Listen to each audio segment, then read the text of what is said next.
Nona Muda Kim. Selamat mendengarkan. Marsha dan Louis bersibuk menjodohkan Axel dan Elana, sedangkan Hana bersibuk dengan kegudahan di hatinya atas sikap Jun.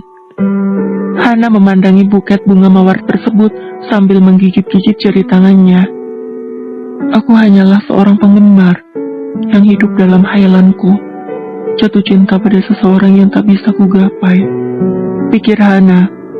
Akankah kau memperhatikanku? Tanya Hana dalam hati. Memikirkan kekalutan di pikirannya, hampir-hampir saja Hana membuang bunga itu ke tempat sampah. Mudah untuk mengingat, namun sulit untuk melupakan. Pikir Hana yang menarik kembali tangannya dari tempat sampah dan berganti mengambil vas bunga.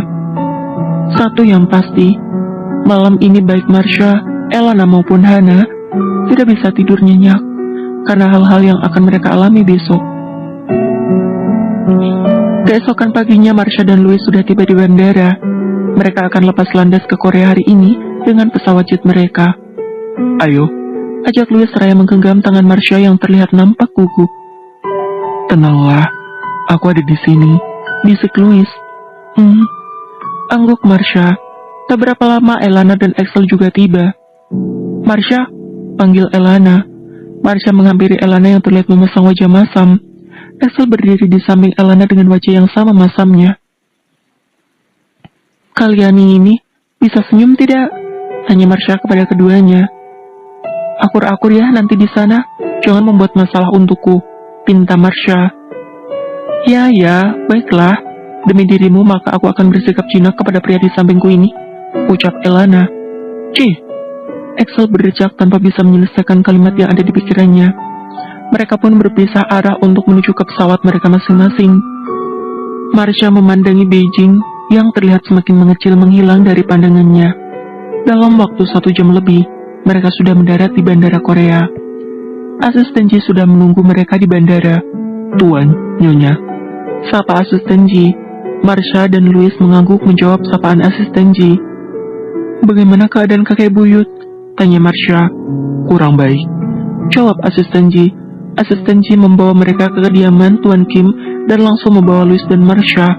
Melihat keadaan kakek buyutnya Marsha. Silakan masuk Tuan, Nyonya, ucap asisten Ji. Marsha menutup mulutnya dengan tangannya karena terkejut. Terakhir bertemu Tuan Kim, dia masih berdiri dengan tongkat kayunya dan masih terlihat begitu gagah berkarisma. Namun saat ini terkulai lemas dengan banyak selang di tubuhnya untuk menopang hidupnya. Marsha mendekati sisi tempat tidur Tuan Kim lalu memegang lembut tangan Tuan Kim yang besar itu. Dan Marsha mulai menangis. Baru saja bertemu, tetapi mengapa sudah mau pergi meninggalkan? Ucap Marsha dalam hati. Tuan Louis, bisakah aku berbicara kepadamu sebentar? Tanya asisten Ji. Marsha memandang Louis dan mengangguk.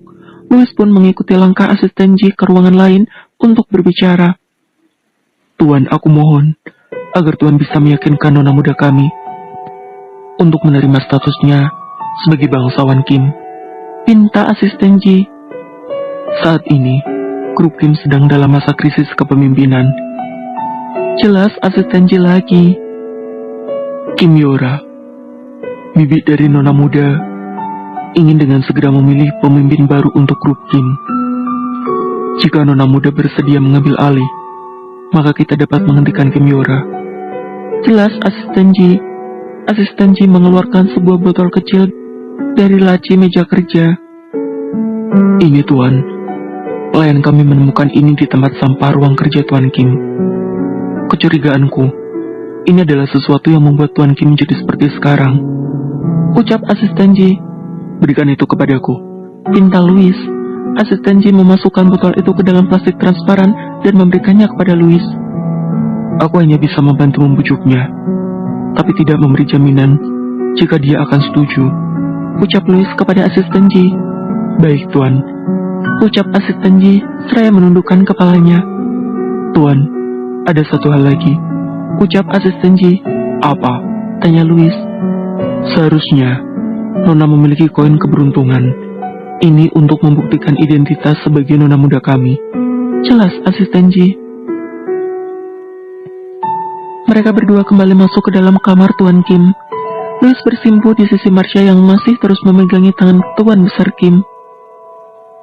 Sayang, ayo kita beristirahat dulu, ajak Louis. Louis memanggil asisten Lee ke kamar mereka. Selidiki tentang ini, perintah Louis. Baik Tuan, jawab asisten Lee dan mengambil botol kecil itu dari tangan Louis dan bergegas pergi. Itu apa? Tanya Marsha. Duduklah, aku akan menjelaskan situasinya, jawab Louis. Louis menceritakan tentang kemungkinan besar adanya kesengajaan dengan apa yang terjadi pada Tuan Besar Kim, dan juga tentang peralihan kepemimpinan yang sedang diperebutkan. Kau adalah ahli waris yang sah. Hanya jika kau mengaku statusmu, maka kekacauan ini sementara akan tertangani, ucap Louis. Marsha tersentak mendengar perkataan Louis. Kehidupan seperti ini aku tidak menginginkannya. Aku hanya ingin hidup tenang tanpa pertikaian, jawab Marsha. Ya, aku sangat memahami dirimu. Namun pikirkan tentang orang tuamu dan juga kakek buyutmu. Ini bukan hanya tentang hidupmu, namun juga tentang hidup mereka. Pujuk Louis kepada Marsha. Apakah kau ingin menyia-nyiakan pengorbanan yang telah mereka lakukan untukmu selama ini? Tanya Louis dengan serius. Pikirkan ini dengan hati tenang, ucap Louis lagi. Louis tidak ingin memaksa Marsha dengan keputusannya. Louis hanya bisa menasihati dan mendukung Marsha. Jika Marsha tidak ingin menjadi bagian dari klan bangsawan Kim, maka keluarga Liu masih mampu untuk memberikan Marsha hal-hal terbaik yang ada di dunia ini. Setelah makan malam, Marsha dan Louis kembali ke kamar Tuan Besar Kim. Aku ingin tidur di sini, menjaga kakek buyut, pinta Marsha kepada Louis dengan nada sendu. Baik, jawab Louis memberikan izinnya. Tuan, panggil asisten Lee. Louis mengajak asisten Lee dan asisten Ji untuk berbicara di ruang terpisah. Katakan hasilnya, tanya Louis. Ini adalah sejenis racun yang tidak berbau. Ini hanya bisa didapatkan dari kelompok hitam dan tidak mudah untuk didapat, lapor asisten Lee. Di kediaman ini ada pengkhianat, ucap Louis menatap asisten Ji.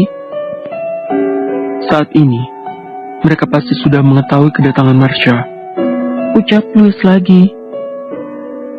Jika aku tidak salah menebak, sebentar lagi mereka akan mulai bergerak mempercepat rencana mereka, ucap Louis. Bagaimana dengan keputusan nona muda kami? Tanya asisten Ji kepada Louis. Aku hanya bisa menasihati dan membujuknya, namun aku tidak bisa memaksakan keputusannya, jawab Louis. Wajah asisten Ji berubah menjadi sendu. Tuan, bisakah aku berbicara sebentar dengan nona muda secara pribadi? Pinta asisten Ji. Baik, jawab Louis memberikan izinnya. Bersambung, terima kasih sudah mendengarkan.